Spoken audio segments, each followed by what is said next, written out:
Alô, amigos, bem-vindos ao Gente que Fala, ao vivo de meio-dia a 1 pela Rádio Trianon, AM 740 São Paulo, Rádio Universal, AM 810 Santos e AltV, www.altv.com.br, com reapresentação 6 horas da tarde. O nosso site, www.gentequefala.com.br, nossa página Facebook /programa Gente que Fala, o Twitter, @Gente que Fala M, o WhatsApp é 11 São Paulo 974012235. Telefone à sua disposição também é São Paulo 11 5052 6622. Participando desta edição de Gente que Fala, psicóloga, gestora empresarial, palestrante Valdelice da Silva. Boa tarde, Valdelice. Boa tarde, Zancopé. Boa tarde a todos. Agradeço por estar no programa, espero contribuir um pouco com a questão do assunto gestão feminina doméstica. O que é a Valor Consultoria? Valor Consultoria é a minha consultoria. Sim. A gente fez um trabalho entre Valdelice, com um valor econômico. Também conosco a atriz, escritora, palestrante Lúcia Alves, autora do livro Prazer, Sou Mulher. Prazer, Lúcia Alves. Prazer, Zancopé. Ótima tarde a todos e um prazer enorme estar aqui hoje com todos vocês. Você trouxe o livro Prazer, Sou Mulher para que a gente possa presentear de preferência uma das mulheres que estiverem acompanhando, Sim, correto? Exatamente. Correto? Exatamente. Então tá. Autoestima, motivação e autoconhecimento. Uma das ouvintes, telespectadoras do nosso Gente que Fala, vai receber de presente um livro da Lúcia Alves, Prazer, Sou Mulher. E no currículo dela ela tem o privilégio de ter feito uma palestra em Garça. Não é? Olha, um currículo invejável. Ator mímico Fernando Vieira. Prazer tê-lo aqui, Fernando. Boa tarde, Zancopé. Boa tarde a todos. Boa tarde, ouvintes, telespectadores. É um prazer estar aqui com vocês. Nós estamos pela internet, AltV, né?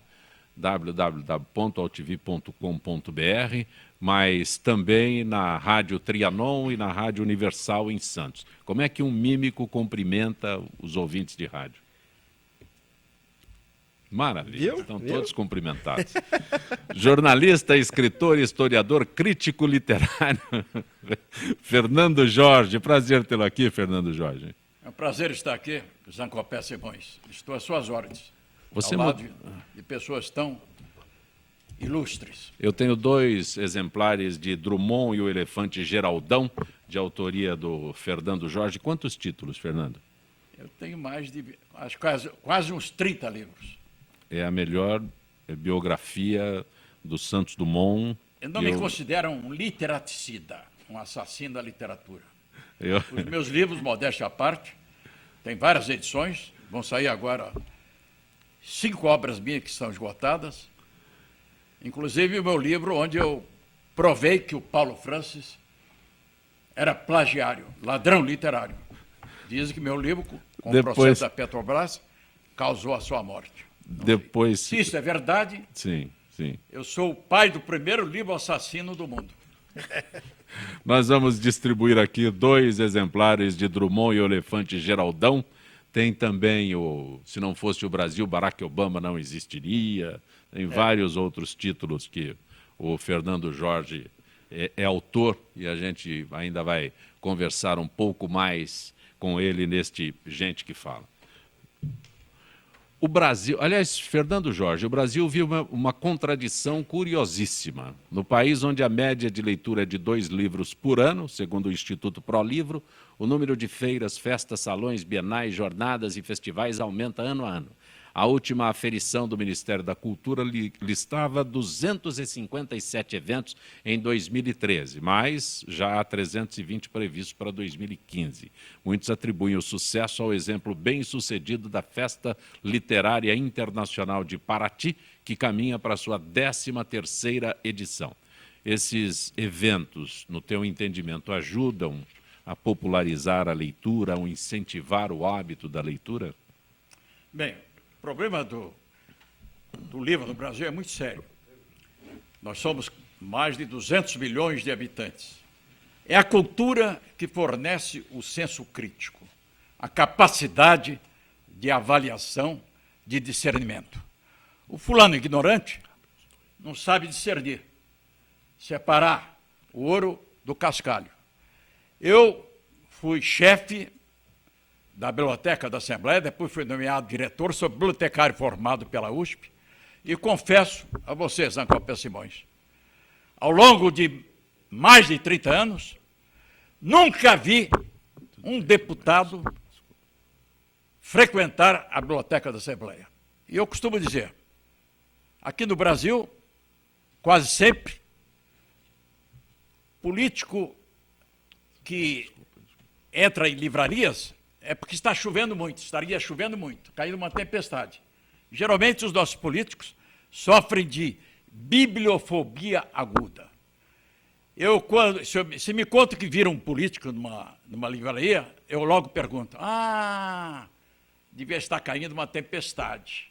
Ele entrou lá para não se molhar, não apanhar gripe, resfriados ou pneumonia. Mas nós temos um político que é autor de um livro fantástico, pelo menos de aceitação, que é Quem?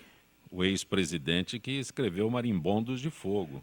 Marimbondos de Fogo são que ele soltou em cima do povo brasileiro quando era presidente da República, porque permitiu que a inflação fosse a 83%.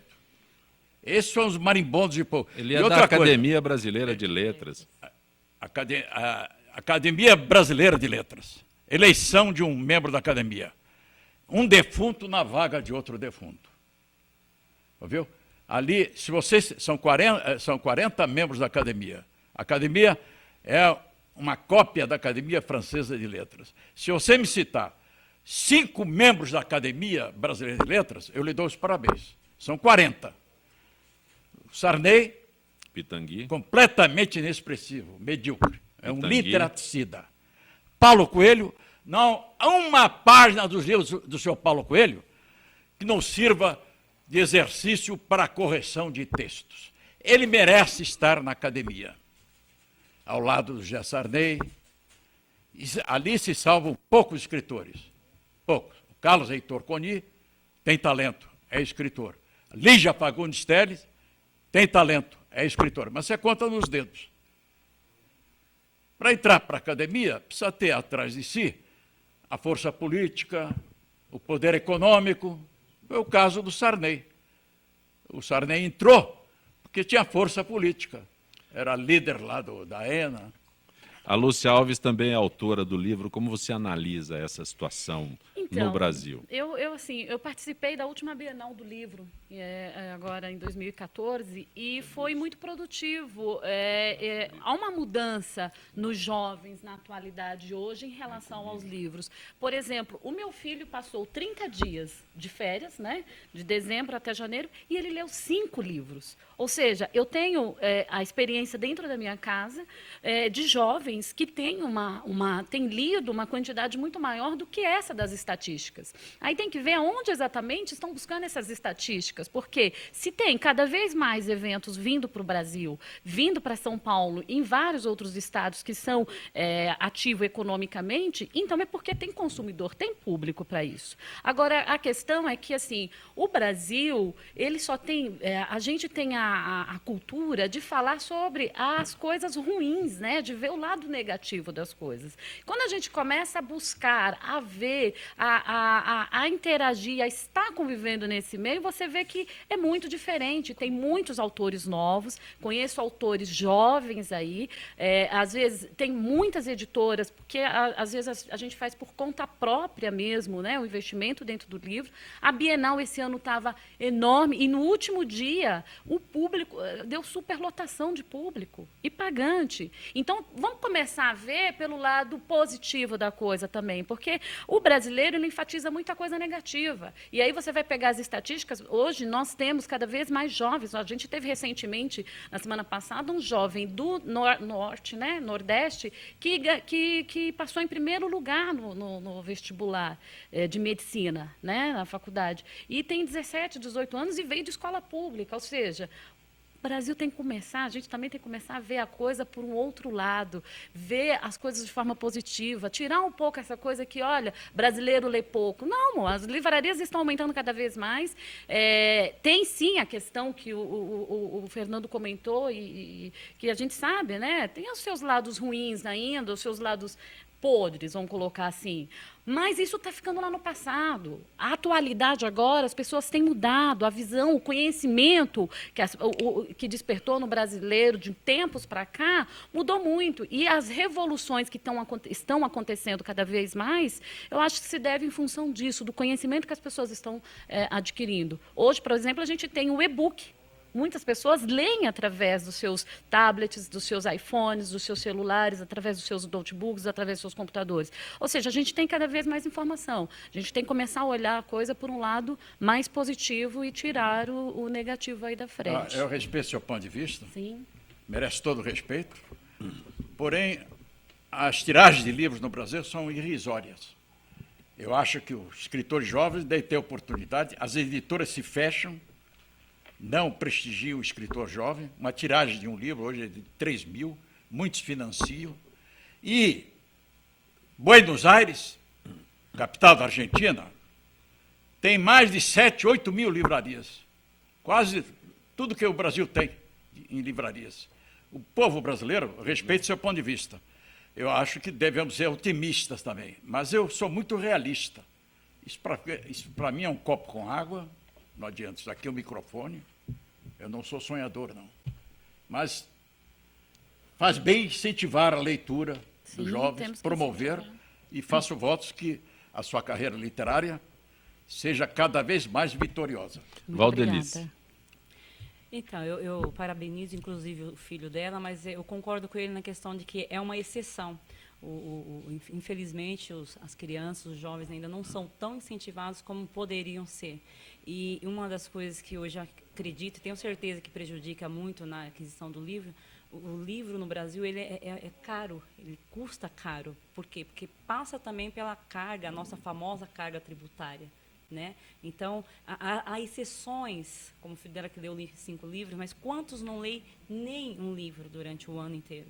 Né? Então, a estatística realmente do Brasil é uma estatística vergonhosa, né? Está bem abaixo de qualquer outro país aí que se considera primeiro mundo, e alguns até que estão equiparados ao nosso Brasil mesmo. Então, isso precisa melhorar urgente, porque o livro faz parte da cultura do ser humano. Só assim um país pode crescer realmente. Fernando Vieira. O Fernando Vieira que nós temos aqui hoje na Rádio Trianon, na AltV, na Rádio Universal, é um ator e mímico. Eu estou fazendo esse destaque porque a Rádio Trianon foi idealizada, instituída pelo Fernando Vieira de Mello, que é o patrono daquele túnel que tem na Avenida Rebouças. Perfeito. E o Fernando Vieira de Mello Filho é o diretor da Rádio Trianon. E o Fernando Vieira, que está aqui convidado hoje, é ator, mímico.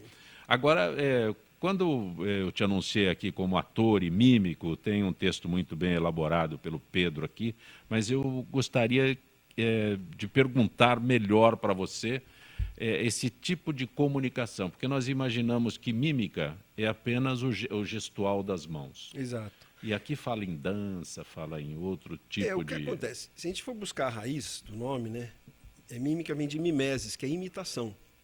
Então, tudo que diz respeito à imitação tem a ver com mímica. Que a mímica se transforma em uma arte. Então, dessa forma, você tem a postura, a expressão, o gesto e a atitude, são coisas não verbais que expressam. Então, quando a gente pensa em mímica, em geral se pensa naqueles jogos, né? Ou então o artista fazendo uma parede invisível, etc, etc. Quando, na verdade, é um estudo que está dentro de todas as artes cênicas. Na dança, muitas vezes, por exemplo, danças orientais, elas contam histórias. E nessas histórias estão incluídas as expressões e os gestos. Quando você pensa na dança clássica, da mesma maneira. Então existe toda uma intenção na maneira como você se coloca em cena. E esse estudo, ele é feito através da mímica e dos mímicos. A gente não fica restrito apenas à pantomima clássica, que é o que foi mais difundida no mundo todo pelo grande Marcel Marceau, mas ele se restringia apenas a uma técnica, né? O professor dele, Etienne Decroux, ele desenvolveu um trabalho de mímica, separando um pouco as artes, né? Separando a mímica das artes cênicas e do teatro e da dança. Mas isso acontece periodicamente. A mímica ela, se integra muitas vezes com as outras artes e de vez em quando ela se separa. Tem uma frase genial aqui no texto que eu vou destacar, porque, segundo mestres, a mímica não é a arte do silêncio. Não. Não. Genial. Porque as pessoas acham a palavra é de prata, o silêncio é de ouro, etc. Como se o mímico ele não tivesse nada a dizer. Né? Muitas vezes as pessoas falam, por isso que é mímico, ele vai se expressar, mas é porque a mímica e o gesto ele tem uma amplitude muito grande. Se você consegue expressar sem palavras e você atinge muito mais pessoas. Então essa é uma maneira de ser universal. E é interessante porque eu vejo a mímica como literatura. Porque, de uma certa forma, você tem os signos, né, são as letras, e você passa a mensagem, e cada um que lê um livro imagina o personagem, o lugar, e etc. E eu faço um pouco, com o meu trabalho, um pouco isso. Cada pessoa vai dar o colorido, então eu não faço aquela pantomima muito mastigada. Eu deixo um pouquinho para o público preencher as imagens. Então é divertido, cada um tem uma maneira de ver a coisa. E como é o mercado para o artista aqui no Brasil? Olha, tá aumentando. Interessante ter falado de Buenos Aires, da Você Argentina, é otimista. que é extremamente cheio. Sim, tem bastante. Não, Agora, desculpa, mas você fala assim, está aumentando. É porque está sendo difundido. Quando eu viajei nos anos 80 para a Inglaterra, onde eu fui procurar os professores de Denise Stoklos, que era a única representante que tinha aqui na época. Durante anos ela foi a única. Exatamente. E antes dela só tinha um chamado Ricardo Bandeira. Né? E quando eu comentei com ela, ela me mandou para lá, ela falou, vá procurar na Inglaterra, porque aqui você não vai encontrar.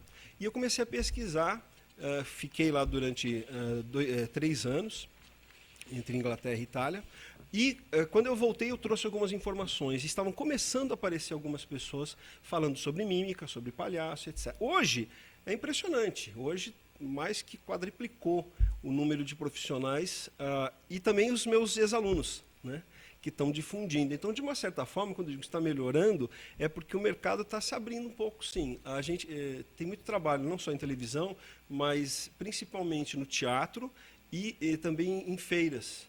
Então, as pessoas gostam muito desse entretenimento, porque você abrange muita gente sem precisar do texto. Detalhe, antes ficava muito restrito aos circos, sim, com os palhaços que se apresentavam num espetáculo diferenciado. Exatamente, exatamente. E a criança se identifica muito com o trabalho do palhaço e o adolescente muito com o do mímico, e assim como o adulto com o do ator.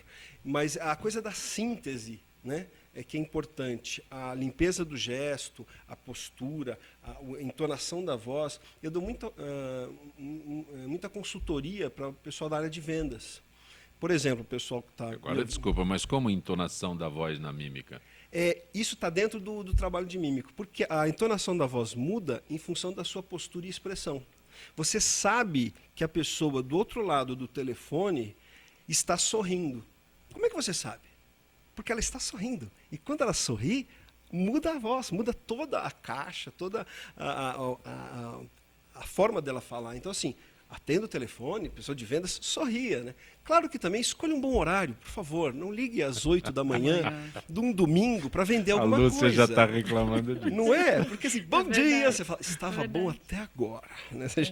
O Chaplin, pai do cinema mudo, fez isso com maestria, né?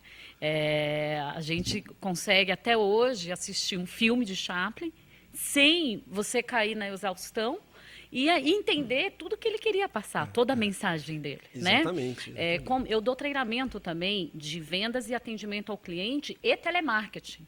No telemarketing, inclusive já tive empresa de telemarketing, e no telemarketing, a primeira coisa que eu ensino para o operador é a questão do gestual, porque a partir do gestual o cliente do outro lado ele entende quando está nervoso, quando está calmo, quando só quer empurrar um produto, quando está desesperado para vender e quando está atendendo, quando está vendendo com uma expressão. Então o sorriso é tudo realmente. E tem essa orientação de horário para ligar? Ah, Mas eu descobri, pula essa parte. fiquei pensando, por que eles ligam nesse horário? Essa É porque tem parte gente em pula. casa, né? É por isso que eles ligam. Mas desculpa, gente. E deixa um pouquinho a gente falar. Eles falam muito de uma vez. Fala e ouça, porque é gostoso também. Às vezes eu converso outras coisas. Olha, o problema é que está chovendo agora. E você o que faz? E a pessoa tenta se manter num diálogo. O terrível é cobrança. Vai É. treinar o pessoal de cobrança. Que quem é cobrado não quer ser cobrado, né? Quem deve não quer ser cobrado. E aí o pessoal ligar 9 horas da manhã na casa do cara, o cara ainda está dormindo com aquela voz. Sábado, 9 horas da manhã. Sábado, 9 horas da Que manhã, é a hora senhor. que encontra, como diz Senhor. o Fernando, encontra alguém em casa. Isso, senhor. É referente à prestação, Ixi. número tal, com valor. Para hoje, aí a pessoa, eu quero lá saber de valor. Aí você tem que pôr voz, você tem que pôr flexibilidade. Aí Verdade. aí entra o trabalho bem de mímico, né? Ô, Lúcia, aí com Oi. relação a... Quer acrescentar alguma coisa, Fernando? Eu quero salientar que realmente no cinema mundo, grandes atores também foram grandes mímicos, como o caso do Chaplin, o Stan Laurel, a Olivia Harder, o Gordo e o Magro. A mímica é uma bela arte, porque se utiliza das mãos. E as mãos definem o temperamento da pessoa, mostram o que ela é. As mãos têm alma.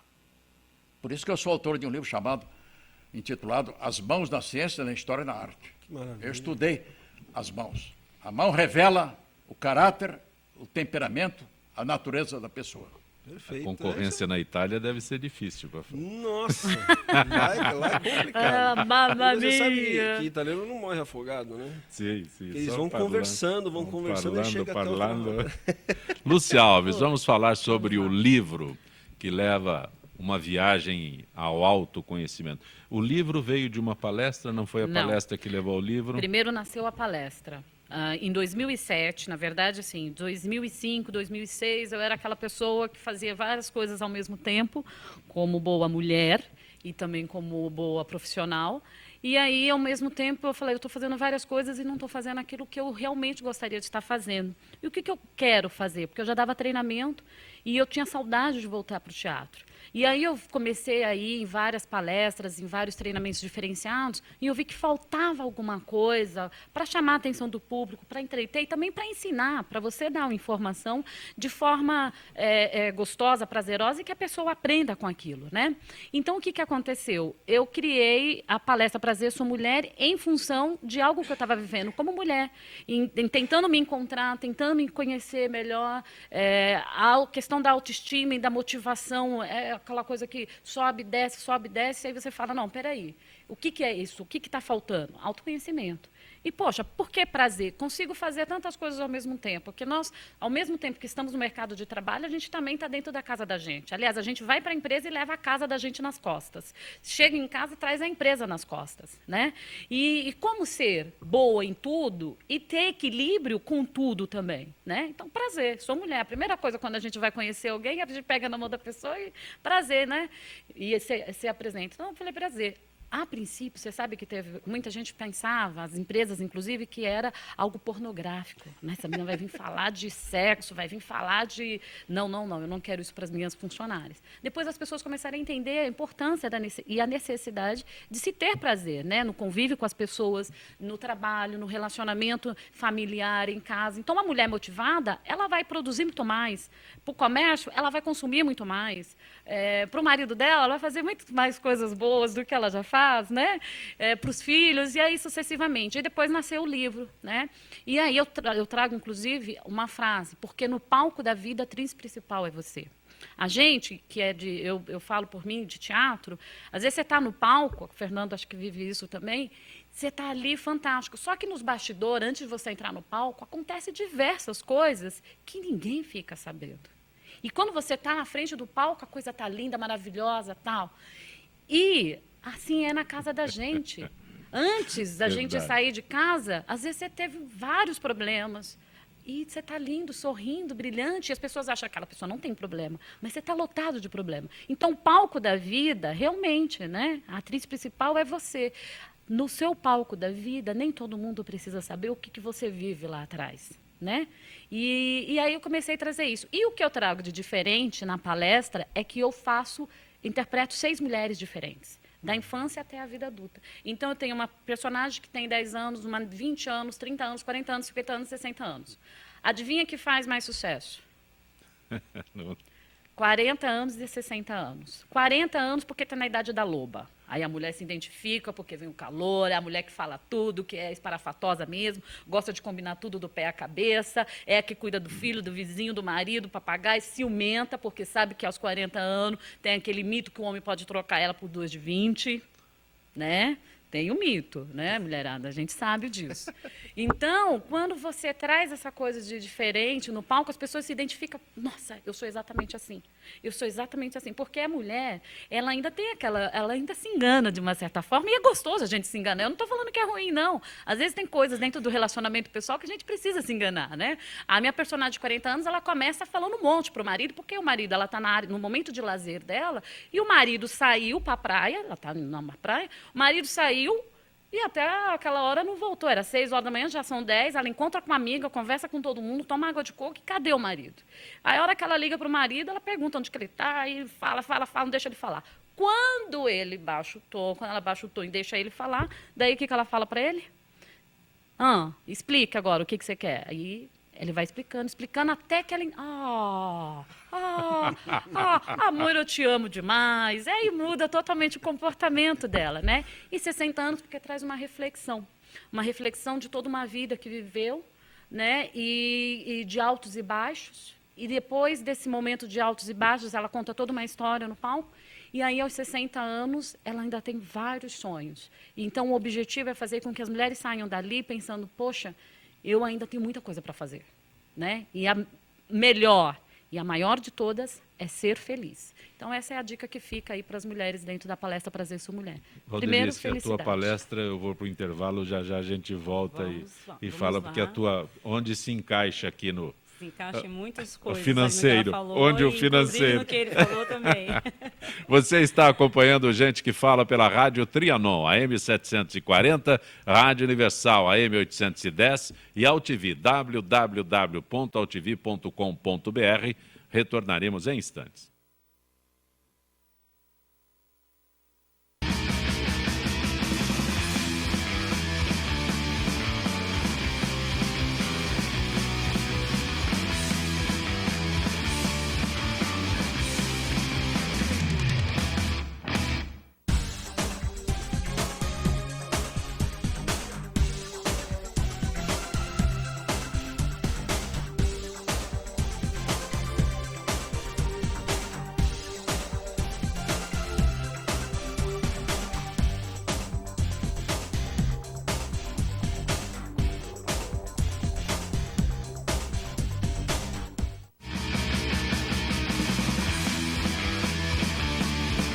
Olá, eu sou João Carlos Bogan e apresento aqui na AltV toda segunda-feira, a partir das 14 horas, o programa Saúdes, com o apoio da Quantum Bio.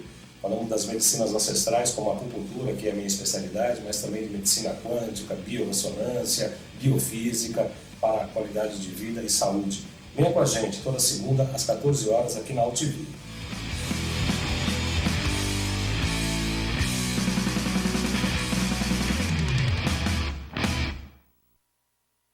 Tudo tem a ver com alguma coisa.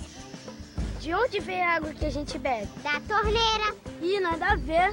Vem dos rios que nascem da mata. Sabia que a gente só respira por causa das árvores? A árvore respira? Respira. A árvore respira. E o que você tem a ver com isso? Meu ar. Minha água. Minha árvore. Meu ambiente.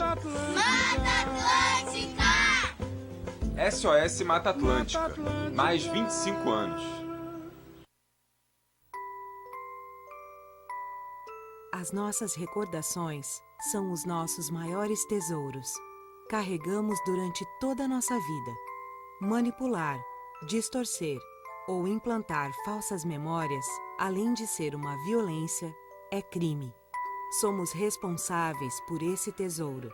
Não promova alienação parental.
Você está acompanhando Gente que Fala pela Rádio Trianon, AM 740 São Paulo, Rádio Universal, AM 810 Santos e AltV, www.altv.com.br, com reapresentação, 6 horas da tarde. O presidente da AFIPESP, Antônio Carlos Duarte Moreira, recebeu a visita do deputado Arnaldo Faria de Sá em 20 de janeiro na sede da associação. Na ocasião, Duarte Moreira e parte da diretoria executiva entregaram a ele abaixo-assinado com cerca de 60 mil assinaturas pedindo a aprovação da PEC 555/206. Desde 2003, quando da aprovação da Emenda Constitucional 41, servidores públicos aposentados e pensionistas amargam uma contribuição previdenciária de 11% sobre o excedente do limite do teto pago pelo INSS. Em 2010, Arnaldo Faria de Sá apresentou um substitutivo de qual foi relator, que foi aprovado pela Comissão Especial do Congresso. A partir de então, mais de 600 substitutivos foram apresentados, solicitando que a PEC 555 entre para a ordem do dia de votação.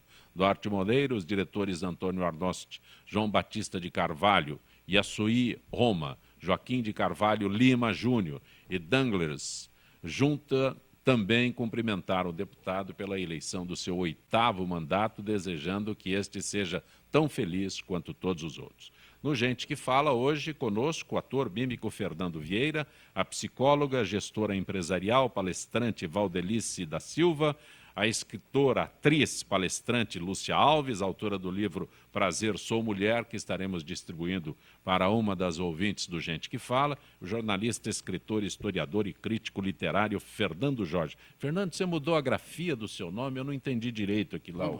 Você mudou a grafia do seu nome? Você colocou um tridente no seu nome? Para que isso? Ah, é porque meu F tem um traço reto. Sim. E o F do nome parece um tridente. Sim. Aliás, aqui no seu programa, estou notando uma coisa interessante. Existem aqui 2 Fernandos. Fernando Vieira, lá na extremidade, e eu aqui. E eu creio que nós dois, o Fernando Vieira e eu, Fernando Jorge, fazemos jus aos nossos nomes. Por quê? Porque o substantivo próprio, Fernando, vem do germânico, do alemão antigo, e significa guerreiro. Sabia disso? Não sabia não. Então nós não podemos jamais ser medrosos, covardes. Perfeito. Temos que fazer jus ao significado do nosso nome. E esse tridente, você disse que é para espetar o Paulo Coelho, por quê? Eu costumo dizer que Paulo Coelho é membro da Academia tridente, Brasileira de Letras. É o para autor... o espetar nas nádegas dos nossos políticos corruptos.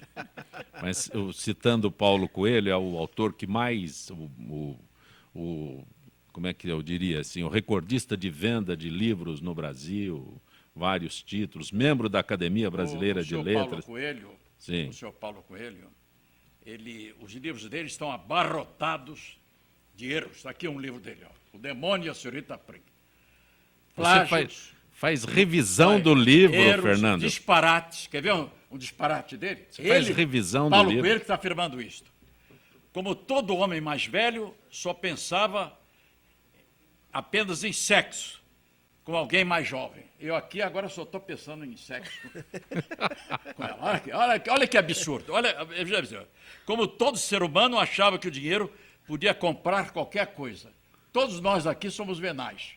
O dinheiro pode nos comprar. Olha a terceira. Ele que afirmou isso. Como todo estrangeiro tinha certeza de que as moças de uma cidade do interior são ingênuas o suficiente para aceitar qualquer proposta. Todas moças do interior, na opinião dele, são prostitutas. Isto é um absurdo. Agora, Zancopé Simões, você vai permitir que eu faça aqui um protesto enérgico. Eu sou cristão, acredito em Deus, estou cheio de defeitos, sou um pecador, mas eu não admito que o Paulo Coelho fez lá na Inglaterra. O que ele fez na Inglaterra? Ele concedeu uma entrevista com uma repercussão esplêndida. Guardian, sim. E veja o que ele declarou, está aqui. Inclusive, isto foi publicado pela revista Veja. Até agora, num país cristão como é o Brasil, não houve um católico, um protestante, um evangélico que tivesse protestado contra esta canalice expelida pela boca do subliterato Paulo Coelho. Olhe bem, entrevista que ele deu ao The Guardian. Esqueceram-se de que Jesus foi politicamente incorreto do início ao fim. Jesus politicamente incorreto. Ele queria que Jesus ficasse ao serviço do Império Romano? Jesus viveu no Império Romano e foi condenado por um romano chamado Pôncio Pilatos. Ele era um bom vivant. Jesus era um bom vivant. Vivia assim como um grafino, viajava, bebia e tinha uma intensa vida social. Olha que cretino. Eu queria que ele me processasse. Jesus tinha uma intensa... Bebia, quer dizer, era um beberrão. Seu primeiro milagre não foi a cura de um cego pobre. Ele transformou a água em vinho e não o vinho em água. Paulo Coelho. Isso aqui é uma nojeira, é uma coisa...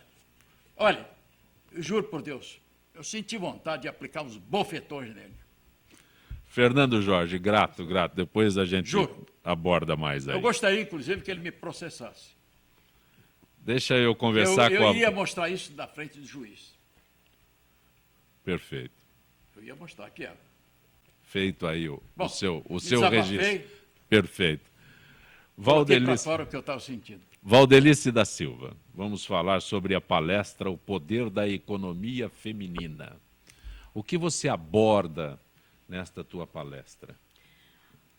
Olha, Zancopé, a gente estava, antes do intervalo, falando do poder da mulher, né, do poder feminino que a mulher tem na vida, dos vários papéis desempenhados pela mulher. E um deles é justamente a economia no lar. Então, hoje tem uma pesquisa muito interessante que mostra que 3% apenas das mulheres tem o poder ou gosta de lidar com as finanças. E, na verdade, tem um pejorativo aí e tem uma situação, porque o mito é de que essa parte das exatas, quem é que gosta? Os homens, né? Porque está mais voltado para números, etc. E, então, a mulher acaba crescendo ali num ambiente onde ela é adaptada para cuidar de crianças, da cozinha, quer dizer, isso já ficou um pouco para trás, mas a cultura, no decorrer dos anos, ainda permanece, ou seja, o acúmulo dos vários papéis das mulheres vem do quê? Hoje a mulher, além de querer fazer tudo o que ela já fazia antes, ela incorporou a vida profissional também. Né? Mas, Valdelice, você disse que apenas 3%. Mas esses 3%, significa que ela é impedida, por isso que fica só em 3%, ou ela não se dedica a esse... Aí é por isso que eu desenvolvi essa palestra, Porque a mulher tem o poder, então ela tem que derrubar esse mito de que ela não pode enfrentar os números ou de que ela tem dificuldade de enfrentar os números, né? Quando eu ouvi essa estatística, eu fiquei até de uma certa forma impressionada, porque eu falei assim, nossa, eu adoro lidar com números, né? Adoro mexer com contas, adoro contabilizar o que eu estou gastando, aonde é que eu estou gastando, fazer o conta corrente do dia a dia. Então, a palestra da economia feminina, principalmente voltada para a área doméstica, vem com dicas simples, básicas, mas que podem fazer toda a diferença. Por exemplo, nós estamos no mês de fevereiro. Fevereiro, lembra o quê? Dívidas que a gente ainda está pagando de Natal, de Ano Novo, férias, aí volta às aulas, material escolar, né? Então, aquele apavoramento, além do IPTU, IPVA, quer dizer, todos aqueles impostos que a gente sabe que tem no início do ano. Então, o que acontece? Pinta o desespero, né? E todos os anos entra aquela promessa, não, eu vou me controlar financeiramente. Parece a mesma promessa que a gente faz, não, vou para academia. Vou para academia e vira o ano, eu vou para academia. E nunca vou acontece. Fazer regime segunda-feira. Vou fazer regime segunda-feira. Vou começar a controlar minhas contas segunda-feira. Isso nunca começa. Parece a mesma história da academia. Segunda-feira não foi detalhada ainda. Não começou, então começa a gastar. Chega no final do mês, o que aconteceu? Gastou mais do que esse por dia. Hoje, a mulher tem um papel fundamental no controle das finanças domésticas e muitas hoje elas são chefes do lar, né? Então, a partir do momento que ela é chefe do lar, ela tem que aprender a controlar a finança dela na área doméstica e também com todos os outros atributos. As mulheres hoje pagam aluguéis, elas pagam o canal de assinatura, ela paga a escola do filho, né? Ela tem que colocar combustível, mas como dividir tudo isso no dia a dia? Né? Quais são as dicas para se economizar? Aliás, a palavra economia hoje é uma palavra que está em moda, né? Está em alta por quê? Porque a gente está falando aqui da economia feminina, mas a economia hoje em geral está em todos os âmbitos. Vamos economizar água, vamos economizar luz, porque vai ter um blackout, vai ter corte de tudo, enfim. Vamos economizar porque tudo aumentou, né? Então, como que você vai fazer isso? Gente, primeira coisa, dica, é não se apavorar, né? Sentar, existe maneiras simples. Você pode pegar um caderninho, uma cadernetinha, anotar ali, separar créditos e débitos e começar a pontuar tudo que você realmente está consumindo. Qual é o seu crédito, qual é o seu ganho do mês? Você tem, além daquele ganho do salarial, você tem mais algum Delícia, aluguel essa que você conta é recebe? difícil, fechar uma com a outra. É difícil. O fluxo de caixa é difícil. E detalhe, colocar o que é prioridade e o que não é prioridade. Porque para nós mulheres, tudo é prioridade. Mas gasta, cabelo mulheres, gasta, unha gasta, corpo gasta, academia gasta. É uma a outra casa situação. Gasta, o filho gasta. É uma outra situação. Você sabe que realmente você tem que determinar o que é prioridade? Porque, por exemplo, se você é uma dona do lar, ou está responsável também por comandar as suas finanças e a do seu marido, você vai ter que dividir entre despesas as fixas e as variáveis. Coisa básica. O que são as despesas fixas? É aquela que você trabalhando ou não trabalhando, recebendo seu salário ou não recebendo, você tem que pagá-las. São as contas de água, de luz, de telefone, né? o aluguel, o canal por assinatura. E as variáveis? É aquela que você pode deixar para depois. Você pode reduzir, você pode controlar um pouco mais, como colocar combustível no veículo. Por exemplo, ir ao shopping no final de semana com as crianças, você pode se planejar melhor para isso. Né? Uma outra dica, agora a maioria das pessoas estão desesperadas, material escolar, um absurdo. Né? Eu tenho uma irmã que tem 2 filhos na escola, fez um percentual lá, nossa, o ano passado eu gastei R$120, pulou para 180. Então, busca, todo ano vem um pouquinho de material das crianças do ano seguinte. Será que uma régua não deu para aproveitar? Um estojinho não dá para reaproveitar? Né? Esperar chegar daqui mais 2 meses, tudo vai... Porque agora está em alta. O material escolar agora está em alta. Porque volta às aulas, né? Então, daqui 3 meses, o valor da mochila, que hoje é um absurdo, vai estar 1/3 do valor, talvez. O problema é controlar as crianças, porque eles querem voltar às aulas com tudo novo, com tudo lindo, Esse é um outro com tudo assunto bonito, da minha palestra. Como é que tem acesso? É só essa palestra que você faz? Você faz em empresas? Onde você faz essas palestras? Eu estou desenvolvendo esse trabalho para empresas. E como que iniciou isso daí? Muitas mulheres, a gente percebe que muitas mulheres têm dúvidas assim, como que eu consigo me controlar? O apavoramento, como a Lúcia colocou aí, muito bem colocado, né? O meu cabelo é prioridade. É prioridade, porque a mulher tem que vai entrar na despesa fixa, ela decide, né? Mas pode, esse mês pode? Esse mês pode ir todas as semanas ao cabeleireiro e a manicure? Vamos ver, cadê a planilhinha? Hoje existem planilhas Excel, que todo mundo tem acesso, né, ao Excel. São planilhas simples que você monta e vai controlando ali o débito, o crédito, Esse trabalho você traz de dentro da empresa para a tua casa e simplifica e faz o bom controle. Ela estava falando, difícil controlar as crianças. A educação econômica, a educação financeira começa na tenra idade, com os primeiros nãos. Né? Mesmo que você possa dar ao seu filho aquele dia o tão sonhado sapato, doce ou qualquer coisa parecida, você tem que se conter e falar, não, hoje não. Talvez a mamãe ou o papai no final do mês, no final da semana, porque ele vai começar a entender que ele precisa fazer algo para ajudar. Olha, se eu pegar uma lâmpada acesa, não vai ter shopping no final de semana. São coisas que vão contribuir para melhorar a gestão financeira dentro do lar e todo mundo ficar feliz, né, gente? Porque, fala sério, economia sempre bem-vinda em todos os sentidos, né? Fernando Vieira, há instantes você falou sobre alunos, né? Teus alunos. Sim. E eu citava a mímica dos circos. Certo. E você tem uma atividade direcionada exatamente ao workshop de clown, é isso? Isso. São oficinas para as pessoas perderem um pouquinho a autocrítica. É interessante porque tem a ver também com o que a Valdelize falou, que as pessoas muitas vezes elas não querem ver as despesas delas. Né? Por que eu vou planejar? Mas para isso vai ter que expor. Né? E as pessoas muitas vezes têm medo de expor as suas limitações. Eu já dei palestras e workshops, oficinas para diversas áreas, né? Até na área jornalística. Né? Vários repórteres fizeram aula comigo. Por quê? Algumas pessoas têm um compromisso com a verdade. Então, elas não usam máscaras, o que não é verdade. Todo mundo usa uma máscara. E, muitas vezes, você tem medo de ser criticado. Por exemplo, se eu faço um desenho, eu mostro um desenho que eu fiz de você para você, você vai olhar e falar, tá mais ou menos. Não sou eu. A pessoa que fez o desenho, se ela não entender que a crítica é ao trabalho e não a você, já fica mais fácil. Eu estou criticando o que você fez e não a sua pessoa. Tá feio isso aqui. Não gosta de mim. Porque se ela gostasse de mim, ela ia gostar do meu desenho. Não é isso. São duas coisas separadas.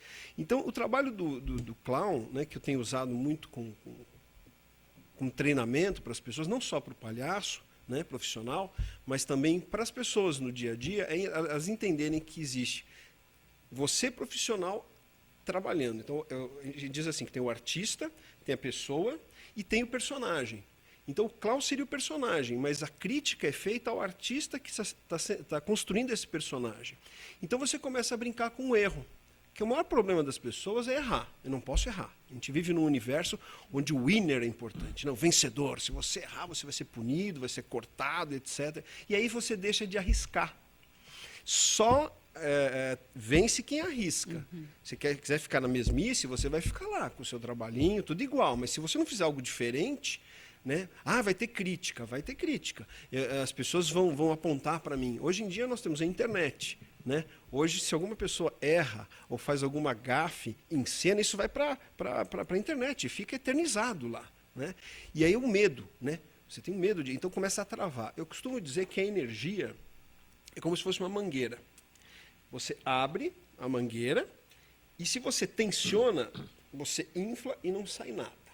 Agora, se você solta essa mangueira, ela também espirra para todo lado, sem controle. Então, você precisa ter controle da situação, saber muito bem os aspectos da sua vida, das suas coisas, e profissionalmente também. Olhar para o público, eu sempre falo assim, não tem erro se você pensar nas crianças.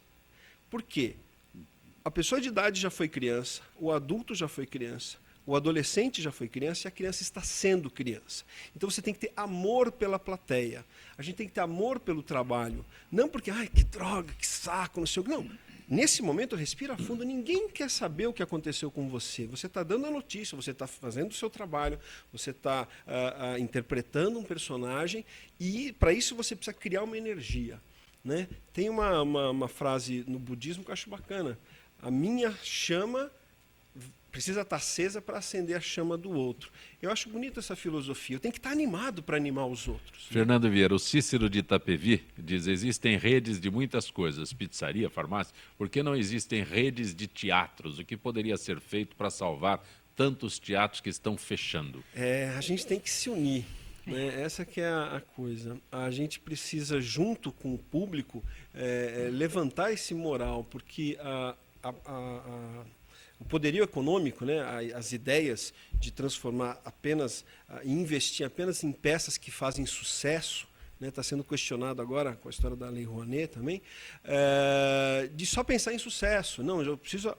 Quem tem um prestígio é que consegue recurso. E quem está começando. Bom, o Abu Janra falou uma frase ótima, o Antônio Abu Janra, ele disse uma vez numa palestra, nos eventos que tinham arte contra a barbárie, que dizia o seguinte: eu sou feito de fracasso, só 90% do que eu faço é fracasso. Eu só acerto de vez em quando.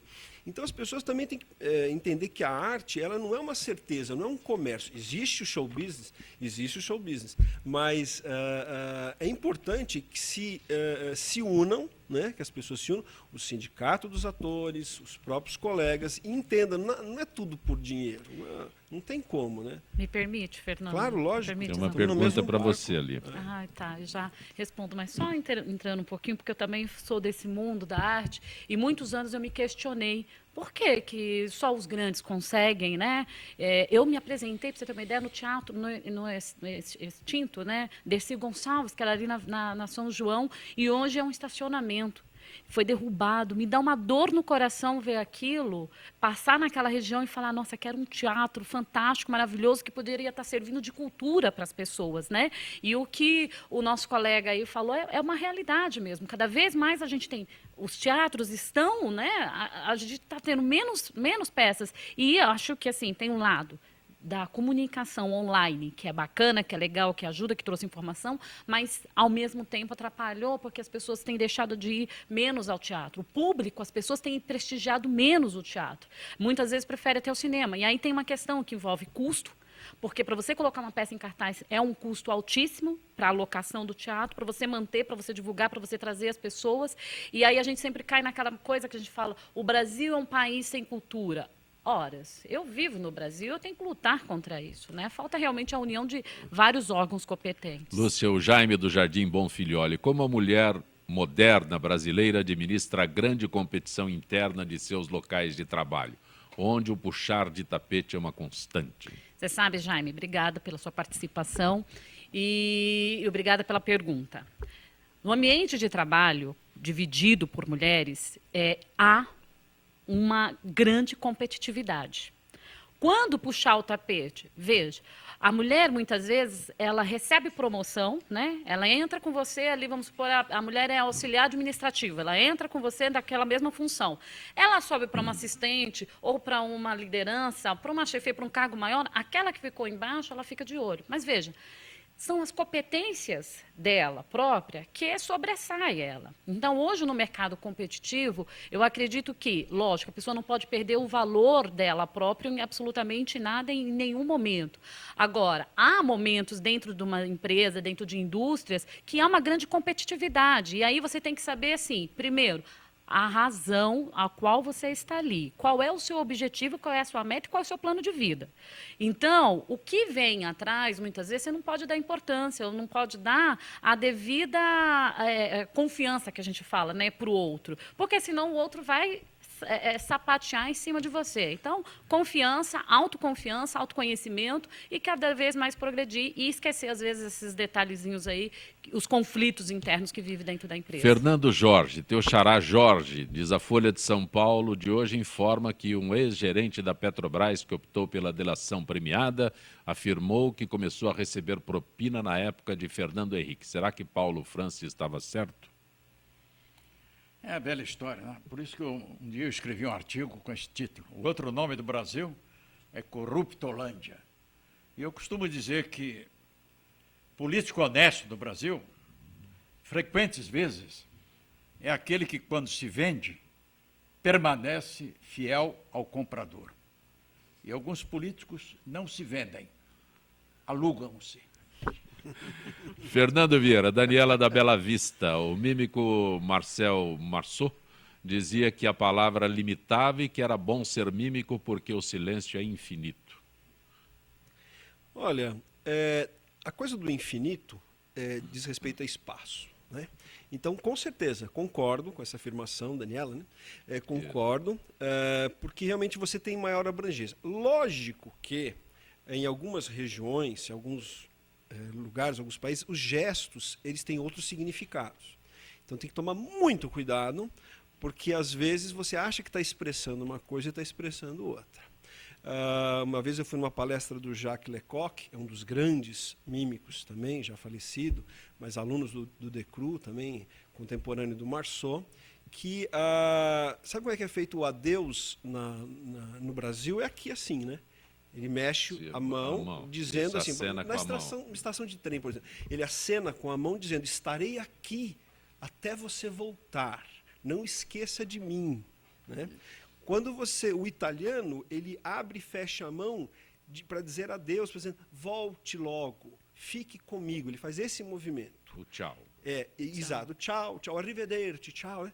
Agora, como é que faz o francês? O Lecoq, né, francês, ele brincava com isso. O francês fala assim, au revoir, adieu. Ele mexe a mão para frente, vai.